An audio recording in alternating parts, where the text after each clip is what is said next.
नमस्कार सर, तपाईँको परिचय दिनुहोस्।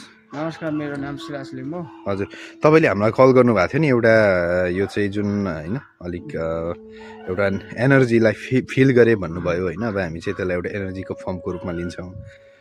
के चाहिँ तपाईँले महसुस गर्नुभयो र आज हामी त्यसै अनुसन्धानको सिलसिलामा आएको छौँ होइन तपाईँ समक्ष।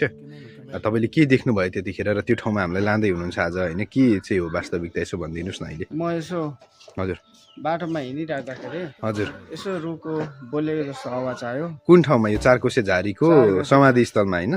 हजुर च्यानघारीमा। हजुर अनि यसो गरेर यताउता हेर्दाखेरि हजुर यसो केही एउटा देखेँ मैले। हजुर छोरी मान्छे जस्तै। हजुर प्रत्यक्ष देख्नुभयो?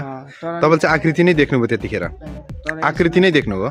हजुर। तर एकछिनमा यसो हेर्दा त छैन, कहाँ गएको भने पछाडि हामीले चाहिँ विगत लामो समयदेखि यो यस प्रकारको जुन एउटा एनर्जीको रूपमा हामीले लिएर अनुसन्धान गरिरहेछौँ होइन। तपाईँले आज हामीलाई समय दिएर त्यो ठाउँमा जाउँ हेरौँ होइन। फेरि पनि लगभग रातको कति बजी समयमा तपाईँले त्यस्तो फिल गर्नुभएको थियो? त्यही 8-9 बजे। 8-9 बजी।